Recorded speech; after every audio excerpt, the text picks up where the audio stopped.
Hello everyone, welcome to SST College of Arts and Commerce. This is SST Edupedia. I am Assistant Professor Deepika Valecha. Today we will be discussing about Capital Budgeting Part 3. In the previous videos we have seen what is the meaning of capital budgeting, what are its advantages, disadvantages, what are the various techniques relating to the capital budgeting. And also we have seen the practical problems relating to the traditional techniques of capital budgeting, which includes payback period method and also which includes the ARR, that is accounting or average rate of return method. Now today we will be discussing about the modern techniques of capital budgeting, which includes net present value method and profitability index method. Two of the methods which are related to the modern techniques in which the time value of money is considered, that we are going to discuss today. Now, first of all, what do you mean by net present value of the amount of cash inflows which we have earned from a particular project? Basically, in capital budgeting, what we are supposed to do, we have to select the best option which is available out of the given options, as we need to make the long-term investments, that is a huge investments in the form of capital. So here, under the net present value method, we analyze the profitability of a particular project or an investment by considering the present values and by taking into the consideration inflationary rates, or you can say present value of the money in today's time. So here the present value, it includes, what is the formula for it? The formula is present values of cash inflows minus present values of cash outflow. Outflow refers to investment. Now here cash inflow is refers to the actual amount of the cash which we earn from the given project in the lifetime of the project. Now let's see some of the advantages of net present value. First of all, it is very simple method to use. It provides the time value of money. It considers the time value of money factor, and here we have the proper investment plans where investment value is determined, how much amount we are going to invest, how much amount we are going to invest in a particular project. And in this method we can make the comparison between the various projects for the purpose of considering the time value of money. It is a comprehensive method in which the net present of the various years will be sum up in at last, and we will find out the final present value of money. It is measurable in terms of the profitability. We can measure the profitability of the given project, and also it identifies the risk factor associated with the money. Here we consider the assumption of reinvestment also, where we can make the reinvestment of the given project cash inflows, and we can also go for the further investments. Now coming to the disadvantages of the net present value, first of all, some of the limitations which includes forecasting errors. Now we have discussed like the present value is dependent on the PV factor, that is a factor on which a particular percentage is given, on the basis of which we assume that the present value of money will be this. But here possibility of that assumption, that forecast may differ in the another situation. So here the possibility of forecasting error is there. Minimum contribution to the shareholders value. Here we give the minimum contribution towards the shareholders value. Here the factor relating to the cash inflow, relating to the profitability is considered. It depends on purely a discount rate. Here discount factor is given on the basis of which the present values are calculated. Again, as I said, if the discount rate is different, then the PV factor will definitely differ. No effects on the earning per share and return on equity. Here, if we talk about present value, so here there is no effect on the present earning per share of the company or return on capital employed or equity capital, which are the two major sources for which the company will decide upon the contribution towards the earnings of the company. Incomparable for different project size. If, for example, one project is of small size having the investment less than that of the other, here the comparison base is not that much equitable. So there the possibility of comparison is very less. So here we cannot compare the projects with the different investments. We can, but not with a huge amount of difference.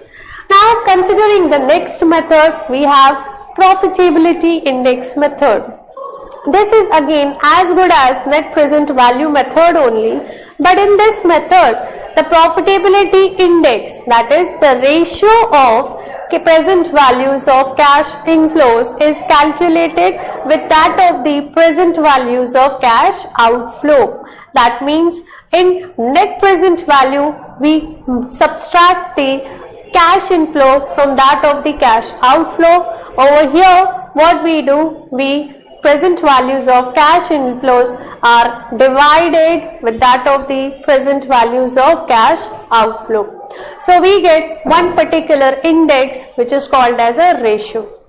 Continue with the advantages and disadvantages of profitability index. Number one, it is closely related to NPV, as I already informed, like that it is as good as net present value. The only thing here, we are dividing and we are getting one ratio, and over there we are getting one particular amount of a profit which we are getting from the cash inflows. It is easy to understand and communicate and useful in capital rationing also. When we talk about capital rationing, what is the meaning of capital rationing? Capital rationing refers to the amount of the budget which we are having. We rank the given projects as per the budget, where the optimum utilization of the capital is also there, and also we are getting the more profitability out of it. So here, for the purpose of ranking, profitability index is considered. The index, the project which having the more profits are ranked first than that of the other. So here in capital rationing, profitability index is useful. Coming to the limitation, or you can say disadvantages, it may lead to the incorrect decisions in comparisons of the mutually exclusive events, that is, can conflict with NPV. Now, what do you mean by mutually exclusive events? And events which are not at all relatable with one another, which are called as mutually exclusive events. So here the possibility is there at the time of such events, the net present value and the profitability index may differ. Now, let's see one practical problem based on the net present value and profitability index method. In the given question, there is a company which is Prakash Iron Works Limited who wants to consider or purchase one machine. They have two options, one is machine A and machine B, and the investment, that is the present value of cash outflow, which is given as 1,50,000. So for the purpose of purchasing that machine, I need to invest 1,50,000. It may be machine A or B. So here we have the values which are given for the present values of cash inflow, that is cash inflow value. Say for example, if we are taking machine A, 45,000 is given as a cash inflow, that is the amount of an inflow which we are getting in the first year, then 60,000 in the second, 90 in the third, and simultaneously till fifth year. Accordingly, we have machine B and the cash inflows of all those is given. PV factor, that is present value factor, for all the 5 years is given, as here the discount rate is considered as 10%. Now we need to calculate the net present value and profitability index. How we are going to do? Firstly, we'll see the net present value. Here, if we can see, first we have prepared the column of year, then discounting factor for which is given in the question. Thirdly, we have machine A, in it we have cash inflows. So here, what we are supposed to do, we need to find out the present value of cash inflow. So what we can do, we will multiply the PV factor, that is discounting factor, with that of the cash flow. So 0.909 will be multiplied with 45,000, so we'll get 40,905.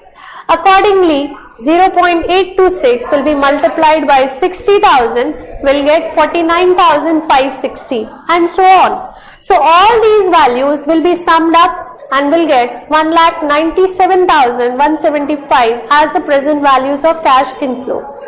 So we are supposed to deduct the investment amount, that is 1,50,000. So we'll get the net present value, which is 47,175 for machine A, and for machine B it is 44,595. So here what we have done, we have calculated the present values of cash inflows by multiplying the discounting factor with that of the cash inflows, and afterwards we deducted the investment out of the total amount. Similarly, when we talk about the profitability index, here also we are supposed to prepare the same table, the same method. The only thing what is changed is in the last row you can see profitability index, that is A divided by B, that is inflow divided by outflow. So if we divide 1,97,175 with that of 1,50,000, we'll get 1.31 as a profitability index for first machine, that is machine A, and 1.29 for second machine. So accordingly we calculate the ratio, that is profitability index. Now coming to the interpretation of the given question or given example, if we can see the project, a company will select a project which has maximum, you can say, present value or profitability, and also the cash inflow is more. So here if we can see the present value of first machine, that is machine A, is more than that of the B, as good as same in the same manner profitability index of the machine A is more than that of B. So here it is suggested that company should go for purchase of machine A than that of machine B, as net present value and also the profitability index is more than that of the machine B. So in this way we have various sums based on the profitability index and net present value, in which we need to only focus on the given discounting factor and also the cash inflows. It is required to have the value of cash inflows with us, not profit after tax or profit before tax. If we have certain values like profit before tax, we need to calculate cash inflows, which we have already seen in the previous videos, like how we can calculate cash inflows. So I hope you understood these two different methods of capital budgeting which are under the modern techniques. So thank you so much. Thank you.